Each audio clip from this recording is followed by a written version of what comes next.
പ്രിയമുള്ളവരെ, ഇപ്പോൾ ഒരു പ്രത്യേകമായ വിഷയം ചാനലുകൾ മുഴുവനും ചർച്ച ചെയ്തുകൊണ്ടിരിക്കുകയാണ്. ഒരു പ്രഭാഷകന്റെ വാക്കിൽ വന്നുപോയ ഒരു പദത്തിലെ സ്ഖലിതം, അത് ആധാരമാക്കി ഒരു സ്ത്രീയെയും കഥാപാത്രമാക്കിയിട്ട് മതത്തിൻ്റെ മേലെ കുതിര കയറുന്ന ശൈലിയിലേക്ക് ആ ചർച്ചകളൊക്കെ നീണ്ടുപോയിരിക്കുന്നു. ഇസ്ലാം മതത്തിനെയും ഇസ്ലാം മതത്തിൻ്റെ ചിഹ്നങ്ങളെയും പണ്ഡിതന്മാർ ധരിക്കുന്ന വസ്ത്രവിധാനത്തെയും തലപ്പാവിനെയും ഒക്കെ ഈ മതവുമായി യാതൊരു ബന്ധവുമില്ലാത്ത യുക്തിവാദികളും മതമില്ലാത്തവരുമായ സുനിതയെപ്പോലുള്ള പലരും തലേക്കെട്ടിനെ ഒക്കെ വിമർശിച്ചുകൊണ്ട് പറയുന്നു. അത് മതവിരോധത്തിൻ്റെ ഒരു ധ്വനി അതിലൊക്കെ ഉണ്ട്. തലേക്കെട്ട് എന്ന് പറയണ്ടല്ലോ, അത് ഇസ്ലാമിൻ്റെ ഒരു ഷിയാറാണ്, പണ്ഡിതന്മാരുടെയും പ്രധാനപ്പെട്ട ഒരു സംസ്കാരത്തിൻ്റെ ചിഹ്നമായിട്ട് പരിഗണിക്കപ്പെടുന്നതാണ്. ഇങ്ങനെ പറയുമ്പോൾ അത് ഉള്ളിലുള്ള മതവിരുദ്ധ കാഴ്ചപ്പാടിനെയാണ് അത് പ്രതിനിധാനം ചെയ്യുന്നത്. അപ്പം അദ്ദേഹം അങ്ങനെ പറഞ്ഞത് ശരിയായില്ല എന്ന് പറഞ്ഞാൽ മതി. അതേസമയം ഇവരുടെ ഉള്ളിലുള്ള ഇസ്ലാമിക വിരുദ്ധത മറ നീക്കി പുറത്തു വരികയാണ്. ഈ പണ്ഡിതൻ പറഞ്ഞത് ലോകത്തോടൊന്നാകെയാണ് എന്ന് വ്യാഖ്യാനിച്ചുകൊണ്ട് അദ്ദേഹം പറയാത്തതും അതിന്മേൽ വ്യാഖ്യാനിച്ചു, അതിൻ്റെ ഉള്ളിൽ ഇന്നതെല്ലാം ഉണ്ട്, അതിൻ്റെയൊക്കെ ദൂഷ്യങ്ങൾ ഇങ്ങോട്ട് പോകുന്നു എന്ന് പറഞ്ഞിട്ട് അങ്ങനെ ഓരോരോ ചാനലുകളും അതെടുത്ത് ചർച്ച ചെയ്യുന്നു. യഥാർത്ഥത്തിൽ അത്രയും ചർച്ചയ്ക്ക് ഇവർക്ക് എന്തെങ്കിലും ഒരു വിഭവം വീണ് കിട്ടാൻ വേണ്ടി കാത്തിരിക്കുകയാണ് എന്ന് തോന്നും ഇവരുടെ വിലയിരുത്തൽ കേട്ടാൽ. ഒരു മതപണ്ഡിതൻ, ഇസ്ലാമിക പണ്ഡിതൻ വല്ല മതവും നിയമവും പറയുന്നുണ്ടെങ്കിൽ അത് ലോകത്തൊന്നാകെ എല്ലാവർക്കും ബാധകമാക്കി ചർച്ചയും ചെറുവണവും നടത്താനല്ല. അത് മുസ്ലിം സമുദായത്തിൻ്റെ അംഗങ്ങൾക്കിടയിൽ ചർച്ചയാവാം. യോജിക്കാത്തതുണ്ടെങ്കിൽ അത് യോജിക്കാതിരിക്കാം. അത് പൊതു പ്ലാറ്റ്ഫോമിൽ ഇതൊക്കെ ചർച്ച ചെയ്തു എന്നതുകൊണ്ട് ഒരു മതത്തിൻ്റെ നിയമം പറയുന്ന ആളെ ക്രോശിക്കുക, അദ്ദേഹത്തിൻ്റെ പക്കൽ നിന്ന് സംഭവിച്ചു പോയ എന്തെങ്കിലുമൊക്കെ വാക്കിലെ അപാകതകളും സ്ഖലിതങ്ങളുമൊക്കെ അഡ്രസ്സ് ചെയ്തുകൊണ്ട് ഈ വിഷയത്തിന് വിധേയമായ ആളുകളുടെ ഭാവി തന്നെ തകർക്കാൻ വേണ്ടി ചർച്ചയും ചെറുവണമൊക്കെ നടത്തി മുന്നോട്ട് പോകുന്നത് യഥാർത്ഥത്തിൽ ഒരു ചാനലിനും ഭൂഷണമല്ല. ഈ ചാനലുകാരുടെ ചർച്ച കൊണ്ടാണ് ഇപ്പോൾ ആ സ്ത്രീക്ക് മോശമായ ചിത്രീകരണങ്ങൾ വന്നു എന്നൊക്കെ പലരും പറയുന്നു. എന്തായാലും ഈ ചർച്ച കൊണ്ടാണ് അവരുടെയൊക്കെ അഭിമാനങ്ങൾ നഷ്ടപ്പെടുന്ന രീതിയിലേക്ക് കാര്യങ്ങൾ പോയിട്ടുള്ളത്. ഇതൊക്കെ പറയുമ്പോൾ ഇസ്ലാമിൻ്റെ നിയമങ്ങൾ ഇവിടെ ലോകത്ത് ആരോടും പറയാൻ പറ്റില്ല എന്ന് തോന്നിപ്പോകും. ഈ ചർച്ചകളിലൊക്കെ ഉള്ള വലിയ രസകരമായ കാര്യം, ഇസ്ലാമിൻ്റെ നിയമങ്ങൾ പറയുമ്പോൾ മാത്രമാണ് ദഹിക്കാത്തത്.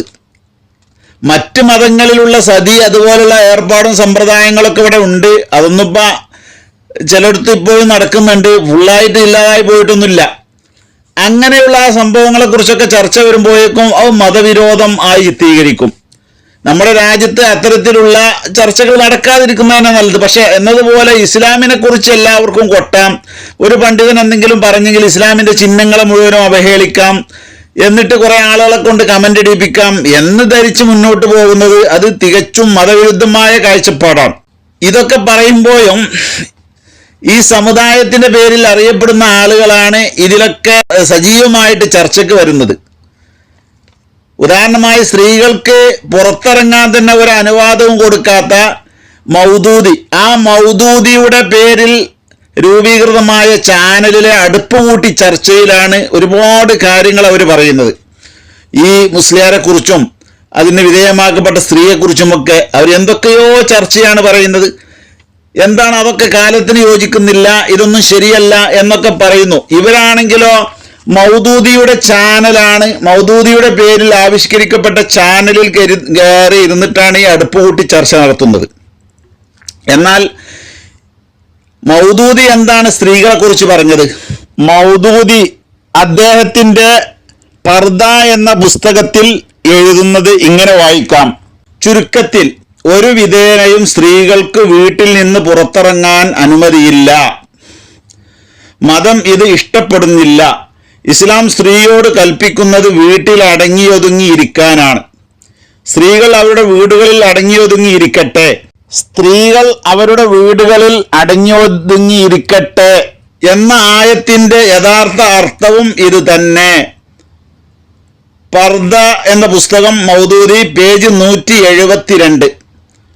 യഥാർത്ഥത്തിൽ ആ പറഞ്ഞ പണ്ഡിതൻ ഇത്രമാത്രം കടന്നൊന്നും പറഞ്ഞിട്ടില്ല. ഒരു സ്ത്രീക്കും ഒരു കാലത്തും പുറത്തിറങ്ങാൻ പറ്റില്ല എന്നൊന്നും പറഞ്ഞിട്ടില്ല. അതേസമയം നിയമങ്ങളും മറ്റുമൊക്കെ ഇസ്ലാമിലെ സ്ത്രീകൾക്ക് പ്രത്യേകമായിട്ട് നിയമങ്ങളുണ്ട്. പുറത്തിറങ്ങാൻ, എങ്ങനെ പുറത്തിറങ്ങണം, ഏത് വേഷം ധരിക്കണം, ആരോടുകൂടെ പോകണം എന്നതിനെക്കുറിച്ചൊക്കെ വ്യക്തമായ കാഴ്ചപ്പാടുണ്ട്. അതെല്ലാം സ്വീകരിച്ചുകൊണ്ട് പെണ്ണിന് വിനോദത്തിന് പോകുന്നതിനോ ടൂർ പോകുന്നതിനോ മറ്റോ യാതൊരു തടസ്സവുമില്ല. പക്ഷെ ഈ മൗദൂദി പറഞ്ഞതുപോലെ 4 ചുവരിനുള്ളിൽ തളച്ചിടണം എന്ന് പറഞ്ഞ മൗദൂദിന്റെ പേരിൽ രൂപീകൃതമായ ആ ചാനലിൽ ഇരുന്നു കൊണ്ട് പണ്ഡിതന്മാരായി അറിയപ്പെടുന്നവരൊന്നും യഥാർത്ഥ പണ്ഡിതന്മാരല്ല. പണ്ഡിതന്മാർ യഥാർത്ഥ പണ്ഡിതന്മാരാകണമെങ്കിൽ മതത്തിനെ കാലഘട്ടത്തിനനുസരിച്ച് വ്യാഖ്യാനിക്കണമെന്നാണ് അവർ തട്ടിവിടുന്നത്.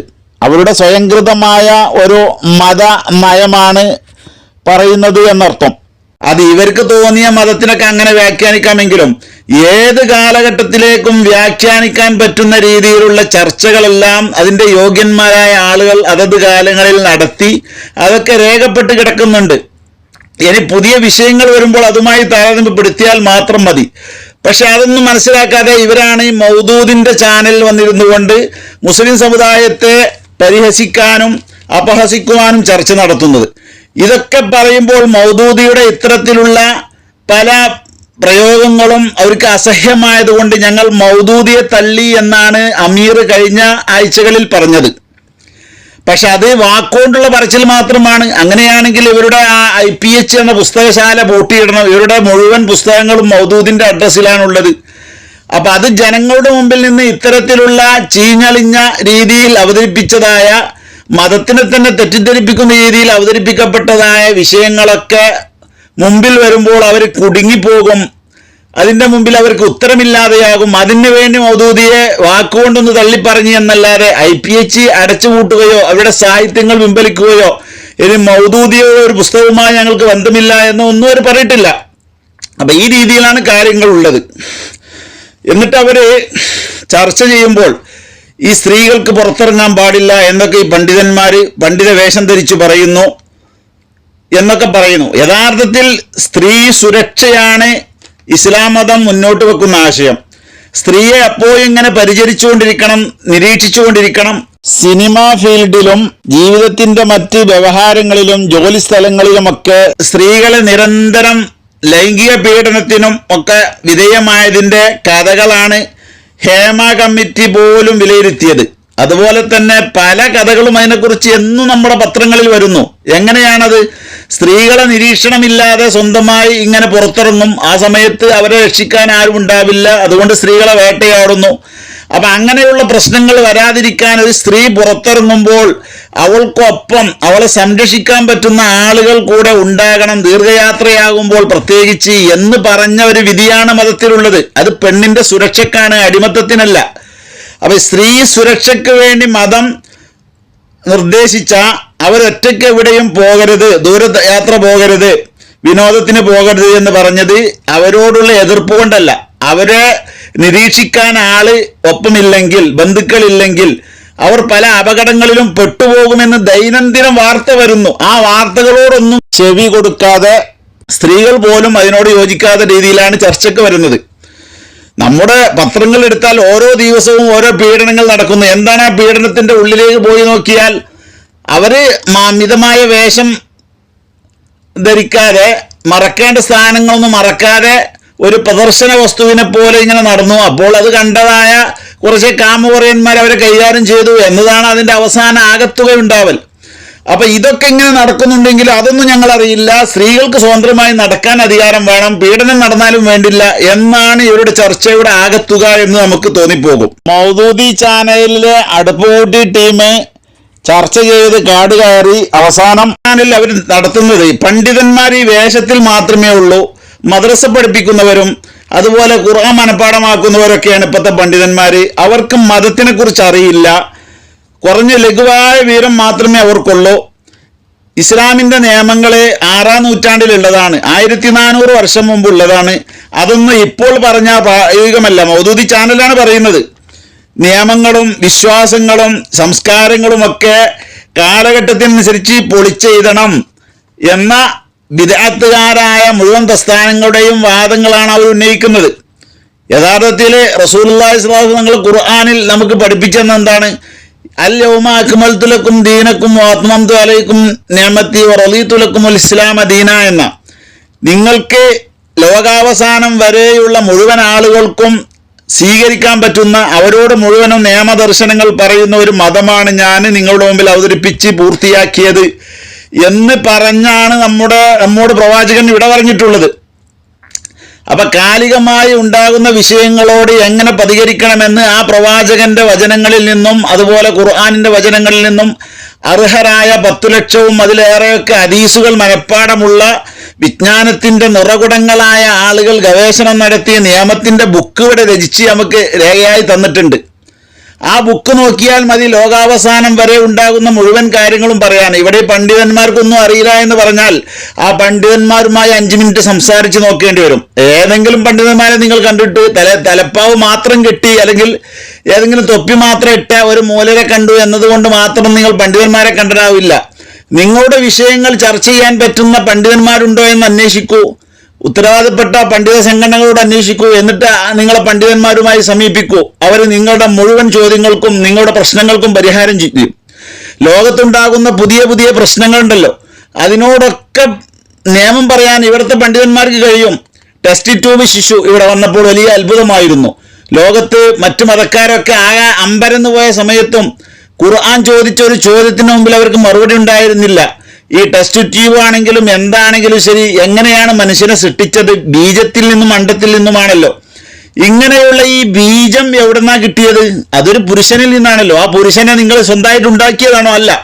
പാരമ്പര്യമായ ആദം നബി മുതൽ ഇങ്ങോട്ട് പോകുന്ന മനുഷ്യന്റെ ബീജം എടുത്തുകൊണ്ടും സ്ത്രീയുടെ അണ്ടം എടുത്തുകൊണ്ടും സന്നിവേശിപ്പിച്ച് മിക്സാക്കി നിങ്ങൾ ഏതെങ്കിലും ഒരു ട്യൂബിലോ മറ്റോ വെച്ചു, ഒരു സ്ത്രീയുടെ ഗർഭപാത്രത്തിൽ വെച്ചു, ഏതാനും മാസങ്ങൾ കഴിഞ്ഞപ്പോൾ പ്രസവിച്ചു വന്നു. അതാണല്ലോ ടെസ്റ്റ് ട്യൂബ് ശിശു. ആ ശിശുവിനോട് നിയമം പറയാൻ ആ കുട്ടിയുടെ ബാപ്പയാരാണ്, അതിന് വിവാഹം കഴിച്ചു കൊടുക്കേണ്ടത് ആരാണ് എന്നതൊക്കെ പറയാനുള്ള നിയമങ്ങൾ ഇവിടെ ഉണ്ട്. പിന്നെ പണ്ഡിതന്മാർക്ക് നിയമം അറിയില്ല, കാലഘട്ടത്തിനനുസരിച്ച് വ്യാഖ്യാനിക്കണം എന്നുള്ളത് ഇവരുടെ തോന്നിവാസമാണ്. ഇസ്ലാം വ്യാഖ്യാനിച്ചൊക്കെ വെച്ചിട്ടുണ്ട്. ഇങ്ങനത്തെ വിഷയങ്ങൾ ഉണ്ടായി കിട്ടിയാൽ മതി. ഗവേഷണത്തിനൊക്കെ അർഹരായ പണ്ഡിതന്മാർ നേരത്തെ തന്നെ അത് ചർവണം ചെയ്ത് നമുക്ക് അട്ടിയായി ഗ്രന്ഥങ്ങളായി വെച്ച് തന്നിട്ടുണ്ട്. എന്തെങ്കിലും വിഷയം വന്നാൽ ആ കിതാബുകളൊന്നും പരതേണ്ടി ആവശ്യമുള്ളൂ. അതിന് പറ്റുന്ന രീതിയിലുള്ളവരെ വിജ്ഞാനം നേടിയ പണ്ഡിതന്മാർക്കൊക്കെ അത് കണ്ടെത്താനും കഴിയും. അപ്പൊ ഇങ്ങനെയൊക്കെയാണ് ഇസ്ലാമിന്റെ നിയമം. അതിന് കാലഘട്ടത്തിനനുസരിച്ച് വ്യാഖ്യാനിക്കേണ്ടതില്ല. വിഷയങ്ങൾ ഇങ്ങോട്ട് വന്നാൽ മതി, അതിനോട് പെട്ടെന്ന് തന്നെ നിയമം പറയാൻ കഴിയും എന്നാണ് അവരോടൊക്കെ പറയാനുള്ളത്. മതം ഡെയിലി അപ്ഡേറ്റ് ചെയ്യണമെന്ന് അവർ പറയുന്നത്. അപ്ഡേറ്റഡ് ആയ മതമാണ് ഇസ്ലാം. നിങ്ങൾക്ക് എന്തിനാണ് പരിഹാരം ഇസ്ലാമിലില്ലാത്തത്? കിട്ടാത്ത വല്ല പരിഹാരം ഉണ്ടെങ്കിൽ ചോദിക്കൂ. എല്ലാത്തിനും പരിഹാരം പണ്ഡിതന്മാർ പറഞ്ഞു തരും. പക്ഷെ പണ്ഡിതന്മാരായി ബന്ധമില്ലാതെ ഇവരാണ് വലിയ പണ്ഡിതന്മാരെന്ന് അടുപ്പ് കൂട്ടി ചർച്ചയ്ക്ക് ഇരുന്നാൽ അങ്ങനെ കിബറും അഹങ്കാരവും ഒക്കെ തോന്നുന്നുണ്ടെങ്കിൽ അതാണ് നിങ്ങളുടെ പ്രശ്നം. അതാണ് ആദ്യം ചികിത്സിക്കേണ്ടത് എന്നാണ് നിങ്ങളോടൊക്കെ പറയാനുള്ളത്. വിധവയായ ഒരു സ്ത്രീയെ എല്ലാ കാലത്തും വീട്ടിൽ തളച്ചിടണമെന്നാണ് മറ്റൊരു സൂറ എന്ന് പറഞ്ഞിട്ടൊരു താത്ത ഒന്നാണ്ട് പറഞ്ഞത്. അതുപോലെ ഭർത്താവ് മരണപ്പെട്ടാലും അതുപോലെ ഭർത്താക്കൾ കാര്യം ഒഴിവാക്കിയാലും പിറ്റേന്ന് തന്നെ പെണ്ണിനെ വിവാഹം കഴിക്കാം എന്നാണ് അവർ പറഞ്ഞത്. അതിന് പരിഹാരം പറഞ്ഞത് എന്താണ്? ഗർഭമുണ്ടോ എന്ന് അറിയാൻ വേണ്ടിയിട്ടാണ് സ്ത്രീകൾ 4 മാസവും 10 ദിവസവും ഭർത്താവ് മരണപ്പെട്ടാൽ ഇരിക്കുന്നത്. വിവാഹമോചനം നടത്തിയാൽ 3 മാസം അല്ലെങ്കിൽ 3 ശുദ്ധി കഴിയുന്നവരെ ഇരിക്കുന്നത്. അതിനു വേണ്ടി ഇത്ര കാത്തിരിക്കേണ്ട ആവശ്യമില്ല. അതിപ്പോൾ ഒരു ടെസ്റ്റിലൂടെ 1-2 ദിവസം കൊണ്ട് തിരിയുന്ന പറയുന്നത്. യഥാർത്ഥത്തിൽ അള്ളാഹുവിന്റെ നിയമമാണത്. അള്ളാഹു ഉണ്ടാക്കിയ ദീൻ, അള്ളാഹു നൽകിയ ദീനിൽ വ്യവസ്ഥ ചെയ്യപ്പെട്ടത് നമ്മുടെ ബുദ്ധി കൊണ്ട് മാത്രം ചിന്തിച്ചാൽ കിട്ടുന്ന കാര്യമല്ല. അവർക്ക് ഗർഭമുണ്ടോ ഇല്ലേ എന്നുള്ള അറിയില്ല ഒരു വിഷയം മാത്രമാണ്. അള്ളാഹുവിനെ അനുസരിച്ചുകൊണ്ട് ആ കാര്യം ചെയ്യുന്നു എന്ന് മാത്രമാണ്. തഅബ്ബുദി എന്നാണ് അതിനെക്കുറിച്ചൊക്കെ പറയൽ. അപ്പൊ ഇത്തരത്തിലുള്ള മോഡേണിസ്റ്റുകൾ ഇസ്ലാമിന്റെ പേരിൽ അറിയുകയും ചെയ്യും, മതപരമായിട്ട് ഒരു ബന്ധവുമില്ല എന്നോ അടിസ്ഥാനപരമായി നോക്കുകയാണെങ്കിൽ മതത്തിൽ നിന്ന് പുറത്തു പോയിട്ടുണ്ടായിരിക്കും. അത്തരം ആളുകളാണ് ഇസ്ലാമിന്റെ അഡ്രസ്സിൽ വന്നിട്ട് ഇസ്ലാം ശരിയല്ല, ഇസ്ലാമിലെ നിയമമല്ല, അതൊക്കെ പൊളിച്ചെഴുതണം എന്ന് പറയുന്നത്. ഇവർക്കുള്ള ചികിത്സയാണ് ആദ്യം നൽകേണ്ടത് എന്നാണ് നമുക്ക് പറയാനുള്ളത്. വിധവയായാലും എങ്ങനെയായാലും വീട്ടിലിരിക്കണമെന്ന് ഒരിക്കലും ഇസ്ലാം പറയുന്നില്ല. അവർക്ക് പുറത്തു പോകണമെങ്കിൽ അല്ലെങ്കിൽ ദീർഘയാത്ര ചെയ്യണമെങ്കിൽ അവരുടെ സുരക്ഷയ്ക്ക് ബലം നൽകുന്ന ഏതെങ്കിലും ഒരാൾ ഒപ്പമുണ്ടാകണം. ഭർത്താവോമായ ഒരു പുരുഷനൊപ്പം ഉണ്ടാകണം. നിർബന്ധിതമായ യാത്രകളാണ് എങ്കിൽ അവർക്ക് ഒറ്റക്ക് പോകാൻ ധൈര്യമുണ്ട് എങ്കിൽ പോകാം. അല്ലെങ്കിൽ ഹജ്ജ് യാത്ര പോലും അവർക്ക് പ്രശ്നമാണ്. സ്വന്തമായിട്ട് ഫറലായ ഹജ്ജ് യാത്ര ചെയ്യാൻ പുരുഷന്മാരൊന്നും ഒപ്പം വരാനോ കൊണ്ടുപോകാനോ സൗകര്യവും അതിനുള്ള ശേഷിയും ഇല്ല എങ്കിൽ ഫറലായ ഹജ്ജും ഉംറയും ചെയ്യാൻ വേണ്ടി സ്ത്രീക്ക് ഒറ്റക്ക് ദീർഘയാത്ര ചെയ്യാം. അല്ലാതെ സുന്നത്തായ ഹജ്ജിനോ ഉംറക്കോ പോലും മഹറമില്ലാതെ അവരുടെ സുരക്ഷ കണ്ടെത്താതെ പോകേണ്ടതില്ല എന്ന സുരക്ഷാ നടപടിയാണ് ഇസ്ലാം പറഞ്ഞത്. ഇത് പോകരുത് എന്ന് നിഷിദ്ധമാക്കലല്ല, അവർ പോകേണ്ടതില്ല എന്നാണ് ഇസ്ലാം പറഞ്ഞത്. ഇത്രമാത്രം സ്ത്രീകളെ കരുതലോടെ പരിഗണിച്ച നിയമങ്ങൾ മുഴുവനും അവരുടെ സുരക്ഷയ്ക്ക് വേണ്ടി ആവിഷ്കരിച്ച ഈ മതത്തിനെ പഴിചാരാൻ വേണ്ടിയും ആ മതത്തിൻ്റെ പ്രധാനപ്പെട്ട ആളുകളാവുന്ന പണ്ഡിതന്മാരെ അവഹേളിക്കാൻ വേണ്ടിയും ഇത്തരം ചർച്ചകൾക്ക് ഇരിക്കുന്നതും, ഇങ്ങനെ പെട്ടെന്ന് വീണ് കിട്ടിയ ഒരു വിഷയം വരുമ്പോഴേക്കും ഇസ്ലാമിനെ കടന്നാക്രമിക്കാനുള്ള വെമ്പൽ കാണുമ്പോൾ ഇവരൊക്കെ മതവിരോധികളായി ഇങ്ങനെ മാളത്തിൽ ഒളിച്ചിരിക്കുകയാണോ എന്ന് സംശയിച്ചു പോകും. ഒരു വിഷയം കിട്ടിയ ചാടി വീണിട്ട് ഇസ്ലാമിനെ തെറി പറയാ, ഇസ്ലാമിന്റെ ചിഹ്നങ്ങൾ അവഹേളിക്കുക എന്നതാണ് ഇവരുടെ സ്വഭാവം. ഇതുവരെയും സ്ത്രീ പുരുഷ സമത്വത്തിന്റെ ചർച്ചയായിരുന്നു ഒരു മാസം മുതൽ. അപ്പൊ അതിന് സ്ത്രീയും പുരുഷനും സമത്വം ഉണ്ട് എന്ന് ബുദ്ധിയില്ലാത്തവരൊക്കെ പറഞ്ഞു. പക്ഷെ ബുദ്ധിയുള്ള പണ്ഡിതന്മാർ സമത്വമില്ല, സ്ത്രീ പുരുഷ നീതിയാണ് വേണ്ടത് എന്ന് പറഞ്ഞു. അത് ഗണ്ണിക്കാൻ കഴിയാതെ മാളത്തിൽ ഒളിക്കേണ്ടി വന്നു. ഈ ചർച്ച വർഷങ്ങൾക്ക് മുമ്പ് വന്നു. അന്നും ഈ പത്രക്കാരും മീഡിയക്കാരൊക്കെ അവഹേളിക്കാനും ഒരു പണ്ഡിതനെ കുതിര കയറാനും വന്നു. ആ പണ്ഡിതൻ തന്നെ പത്രസമ്മേളനം വിളിച്ചു. അങ്ങനെ അവിടുന്ന് അദ്ദേഹത്തിന്റെ ചോദ്യങ്ങളും പത്രക്കാരുടെയും മീഡിയക്കാരുടെയൊക്കെ ചോദ്യങ്ങളും വന്നു. എല്ലാത്തിനും മറുപടി അറിഞ്ഞു.